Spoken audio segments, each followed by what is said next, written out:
एक जंगल में एक बब्बर शेर अपनी पत्नी सुनीला शेरनी के साथ रहा करता था। बब्बर शेर के बेटे का नाम बिकौदर था। एक दिन बब्बर शेर को किसी अन्य या किसी दूसरे जंगल का राजा बनाया गया था, इसलिए वह इस जंगल को छोड़कर जाना चाहता था। इसलिए उसने अपनी पत्नी को बुलाया। मुझे यह जंगल त्यागना होगा। मुझे किसी दूसरे जंगल का राजा नियुक्त किया गया है। मुझे जाना होगा, क्योंकि उस जंगल में कोई राजा ना होने की वजह से वहां का कानून अस्त व्यस्त है। सारे जानवर परेशान हैं। स्वामी, तो हमारा क्या होगा और हमारे बच्चे बिकौदर का क्या होगा और इस जंगल का क्या होगा? मैंने उसका इंतजाम कर दिया है। तुम सारे जंगल के प्राणी को एकत्र करो बस। बब्बर शेर की पत्नी सुनीला ने वैसा ही किया जैसा बब्बर शेर ने कहा था। उसने सारे जंगल के जानवरों को बुलाया। मेरे जंगल के प्यारे मित्रों, मैं ज्यादा दिन तक इस जंगल में नहीं रह पाऊंगा, इसीलिए मैं अपनी पत्नी सुनीला को इस जंगल की महारानी बनाकर जा रहा हूं। आज से सुनीला ही तुम सबकी महारानी है। बब्बर शेर की बात को सीकरी सियार बहुत गौर से सुन रहा था। सीकरी सियार एक बहुत ही कपटी और चापलूस सियार था। वह जंगल में सभी जानवरों को एक दूसरे के खिलाफ कान भरता रहता था और आपस में झगड़ा करवाता रहता था। ये आप कैसी बातें कर रहे हैं महाराज? आपका एक बेटा भी है, आप उसे राजा घोषित कर दीजिए। जंगल का कोई भी प्राणी आपकी पत्नी की बात को नहीं मानेगा, क्योंकि वह शेरनी है, कोई शेर नहीं। अपनी बकवास बंद करो सीकरी सियार। बिकौदर अभी छोटा है। सीकरी सियार बड़बड़ाता हुआ क्रोधित होकर वहां से चला गया। कुछ दिनों बाद बब्बर शेर वहां से चला गया और सुनीला शेरनी जंगल की रानी बन गई। कुछ समय बाद दूसरे जंगलों में भयानक आग लग गई। जंगल के सभी जानवर अपने जंगल को छोड़कर दूसरे जंगलों में भागने लगे। उन्हीं जंगलों में एक सुंदर हिरण का झुंड अपना जंगल छोड़कर दूसरे जंगल में जा रहा था कि तभी उनके झुंड में से एक चमत्कारी हिरनी अपने बच्चे सारंग के साथ भटकती हुई सुनीला शेरनी के जंगल में पहुंच गई। मुझे लगता है माँ, हम दोनों भटक गए हैं। तुम सही कहते हो सारंग, हम रास्ता भटक गए हैं। ये जंगल भी हमारे लिए अनजान है, हम क्या करेंगे? चिंता मत करो, मुझे इस जंगल के राजा से बात करनी होगी। तभी वहां पर सीकरी सियार आ गया। हिरनी और उसके बच्चे को देखकर उसके मुंह में पानी आ गया। सीकरी सियार बुरी नियत से उनके पास आने ही वाला था कि तभी वहां पर सुनीला का सलाहकार हाथी पहुंच गया। कौन हो तुम और इस जंगल में क्या कर रहे हो? तुम दोनों इस जंगल के तो नहीं लगते। तुमने सही कहा, हम अपने झुंड से बिछड़ गए हैं। क्या हम कुछ दिनों तक इस जंगल में रह सकते हैं? इसके लिए तो तुम्हें हमारे जंगल की शेरनी से पूछना पड़ेगा। चलो मेरे साथ। हाथी ने उन दोनों को जंगल की शेरनी सुनीला के पास ले गया। सुनीला उन दोनों को देखकर आश्चर्यचकित होकर बोली, तुम लोग यहाँ कैसे भटक गए? दरअसल मेरे जंगल में भयंकर आग लग गई, जिसकी वजह से हमें भागना हुआ। आज से तुम मेरी गुफा के पास रहना।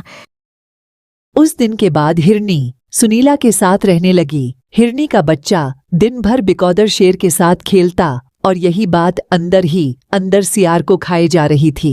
ऐसे ही कुछ वर्ष बीत गए। बिकौदर और सारंग अब थोड़े बड़े हो चुके थे।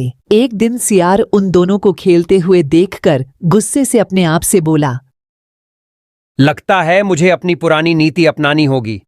फूट डालो और मांस खाओ। इस नीति को अपनाकर मैंने न जाने कितने जानवरों को आपस में टकराकर उनका मांस खाया है। इतना बोलकर सियार क्रोधित होकर वहां से चला गया। एक रात की बात है, सुनीला शेरनी गुफा के अंदर लेटी हुई थी। तभी वहां हिरनी आ गई। महारानी, आप अभी तक जाग रही हैं? हाँ हिरनी, जब से मेरे पति का अंतर ध्यान हुआ है तब से मुझे नींद नहीं आती। वह सब छोड़ो, आधी रात को तुम मेरी गुफा में क्या कर रही हो? मुझे अपने झुंड के आसपास होने के संकेत मिले हैं, उन्हें ही ढूंढने जा रही हूं। आपसे बस यही कहने आई थी कि मेरी गैर मौजूदगी में मेरे सारंग का ख्याल रखना। तुम निश्चिंत होकर जाओ, मेरे होते हुए तुम्हारे बेटे को कोई आंख उठाकर भी नहीं देख सकता। आप भी निश्चिंत होकर सो जाइए। तुम्हें बताया तो था मुझे नींद नहीं आती। सुनीला ने इतना कहा ही था कि तभी हिरणी सुनीला के नजदीक आकर उसके कान में कुछ कहती हुई वहां से चली गई। उसके जाते ही सुनीला शेरनी को नींद आने लगी। अगले दिन सियार अपनी योजना के मुताबिक सीधे गुफा के अंदर पहुंच गया, मगर उसने देखा कि सुनीला शेरनी वहां पर बेहोश पड़ी थी। उसके शरीर में कोई भी हलचल नहीं थी। अरे वाह, लगता है यह तो मर गई। अब तो मेरा काम और ज्यादा आसान हो गया। मैं इसकी मौत का इल्जाम सीधे उस सारंग और उसकी मां पर लगा दूंगा और सभी उन दोनों को ही दोषी समझेंगे। इतना कहकर सियार दौड़ता हुआ बिकौदर शेर के पास पहुंच गया। तुम्हें देखकर मुझे तुम्हारे पिता की याद आती है बिकौदर। तुम बिल्कुल अपने पिता की तरह ही दिखते हो। मेरी मां भी मुझसे यही कहती है। लेकिन तुम अपने पिता की तरह चालाक नहीं हो, बल्कि मूर्ख हो। तुम्हारी मां मर चुकी है बिकौदर, उसे किसी और ने नहीं बल्कि तुम्हारे दोस्त की मां हिरनी और तुम्हारे दोस्त सारंग ने मारा है। सियार की बात सुनकर बिकौदर अविश्वास भरी नजरों से सियार को देखने लगा। बिकौदर दौड़ता हुआ गुफा के पास पहुंचा। उसने देखा कि उसकी मां मृत अवस्था में गुफा में पड़ी हुई थी। बिकौदर गुस्से से पागल हो गया और दौड़ता हुआ सीधा सारंग के पास पहुंचा। सारे जंगल में सुनीला की मौत की खबर आग की तरह फैल गई। बिकौदर सारंग की ओर देखकर बोला, तुमने और तुम्हारी मां ने मेरी मां को मारा है। तुम्हें इसकी सजा भुगतनी पड़ेगी। मैं तुमसे लड़ूंगा और तुम्हें मार दूंगा। ये बिल्कुल झूठ है। मेरी माँ ने तुम्हारी माँ को नहीं मारा। तभी सियार सारंग की ओर देखकर चापलूसी से बोला, अगर तुम्हारी मां ने महारानी को नहीं मारा तो फिर वह कहां है? मैंने पूरा जंगल छान मारा, लेकिन वह तो मुझे कहीं दिखाई नहीं दी। सियार की बात का जंगल के सभी जानवर समर्थन करने लगे। हाथी दादा क्रोधित होते हुए सारंग की ओर देखकर बोले, सियार सही बोल रहा है। तुम्हारी मां जंगल में नहीं है और उनका जंगल में ना होना इस बात का सबूत है कि उन्होंने ही महारानी को मारा है। लड़ने के लिए तैयार हो जाओ सारंग। कुछ देर बाद सारंग और बिकौदर में भयानक लड़ाई होने लगी। सियार सारंग के मरने का इंतजार कर रहा था, लेकिन सारंग बिकौदर को लड़ाई में बराबर की टक्कर दे रहा था। तभी वहां पर सुनीला की आवाज टकराई। रुक जाओ, ये सब क्या हो रहा है बिकौदर? तुम सारंग से क्यों झगड़ा कर रहे हो? सुनीला को वहां देखकर सभी लोग बुरी तरह से चौंक गए। महारानी, आप तो मर चुकी थीं। मैं मरी नहीं बल्कि सोई हुई थी, और सोते हुए मैंने सुना कि तुम कितने धूर्त और मक्कार हो। तभी अचानक वहां हिरनी आ जाती है। यह सब क्या हो रहा है? हाथी दादा ने एक ही सांस में सारी बात हिरनी को बता दी। हाथी दादा की बात सुनकर हिरनी मुस्कुराती है। दरअसल मैं और मेरा कबीला एक खास प्रजाति के हैं।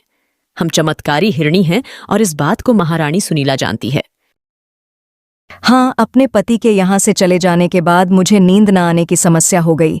जब हिरनी अपने झुंड की तलाश में गई तब उसने मेरे कान में मुझे कुछ सोने के मंत्र बताए थे, और मैंने उन मंत्रों को गलती से ज्यादा पढ़ लिया और मेरी आंख दूसरे दिन नहीं खुली, और इस धूर्त मक्कार सियार को लगा कि मैं मर चुकी हूँ।